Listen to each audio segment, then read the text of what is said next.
Here we go. Concise exercise for home, set 1 for the lower back stability. These are the movements that we went over last time. If you have any questions, as always, give me a shout.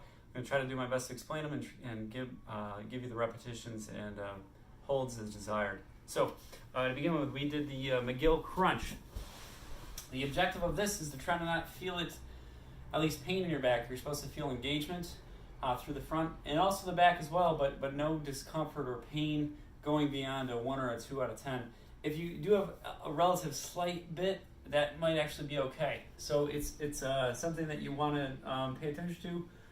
A 1 or a 2 slight discomfort's okay. If it starts to increase, you're going to try to reset yourself or stop with the exercise. So how do we perform this one? We're going to keep the back as stable as we can. So what I like to think is I could slide a deck of cards under my back with this curve here without it breaking as I'm performing this. I'm going to bring one leg up into a bent position.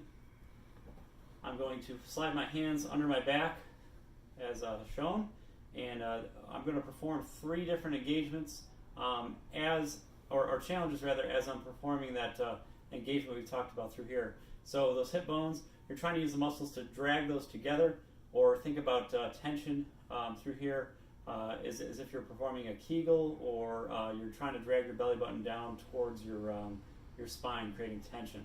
So I want you to tense at about a 10 to 20% intensity. As you're doing that, you're going to try to slightly lift your leg up as if you were trying to take it off a scale. You should feel immediate increase in engagement through here if you're doing it appropriately. The second part of this, if you want to challenge yourself a little more, lift the leg up, lift the elbows. Third part, lift the leg, lift the elbows, and slightly lift the head. So it should be like I'm forming a straight line with those 3 points. You should feel more engagement through here. What we want to shoot for with this one is 5 reps on each side, anywhere from a 5 to 10 second hold. Next one we performed was rotating planks. So in each one of these positions, down to side, you want to try to hold for 10 seconds each. You want to do anywhere from 3 to 5 run-throughs of the full rotation. So front, side, side, that counts as 1. So we want to try to do 3 to 5 of each of those. So we're going to get into a plank position. We're going to hold well. Arms are going to be together as I'm showing, because we're going to rotate after about 10 seconds into a side plank position. So if I get myself a little more in here, notice how my foot is just accommodated in front. My hips are placed in line with my shoulders. I'm holding up there, 10 seconds. Rotate back to center, 10 seconds here. And rotate to the opposite side. So remember, a full run through, it counts as 1, back, side, or front, side, front, side. That's 1 full, so you can do 3 to 5 of those. Next one we did was a 1-leg bridge. Remember, you want to try to modify this to the point where you're not feeling discomfort in the back whatsoever. Remember, we'll run to that right now. So I'm going to bring one leg up. Leg's going to be held at hip height. I'm going to have a band either between my 2 legs as I gave you, or I can also just take my hand and do a little bit of an isometric. So I'm pushing into my hand with my leg, and my hand's pushing down a little bit on my leg here as well. My heel is going to be the only thing contacting the ground. Remember, push your heel into the floor as you perform this, and you should try to recognize that you're going to get engagement in the glute and hamstring. I'm going to try to remain as tight as I can through here. So even within the first few reps, if you want to try to just hold your hands to make sure you're not moving your back as you perform this, that could be ideal as well. So what you want to do with this, you want to do 5 repetitions on each leg, and you want to run through at about a 5-second hold for each one. Next we did bird dogs. So as a reminder, we want to hit neutral spine. Our feet are going to be in line with our hips, and our knees are going to be in line with our hips. Hands are going to be in line with the shoulders. Going forward from here, we're going to try to stay in an engaged and tight position before we even begin. I'm going to slowly push my arm out and push my leg out. Remember, the push is more important than the raise up.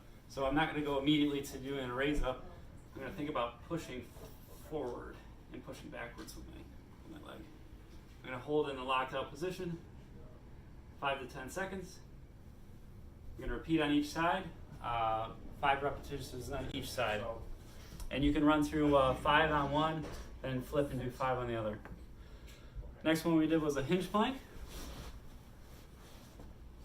You're going to do 10 repetitions of this at a 5-second hold. Knee's going to be in contact with the floor. Elbow's going to be in contact with the floor.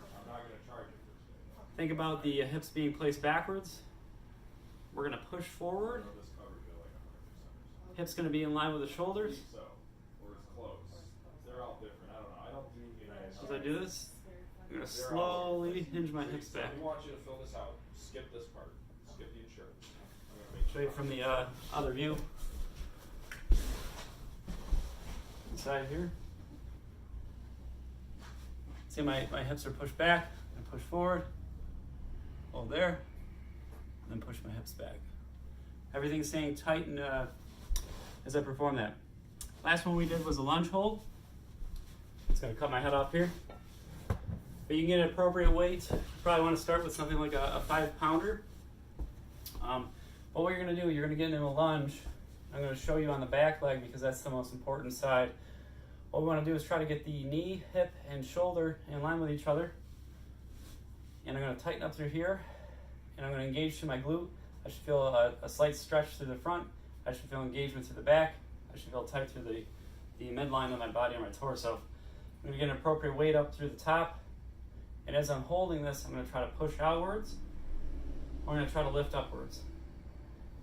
As you notice, as I'm doing this, the entire time my hip and my lower back are staying engaged and they're staying tight. They don't move at all. So there's the beginning sequence. The lunge holds there with the press out. You could do any like 10 repetitions on each leg. If you have questions, let me know.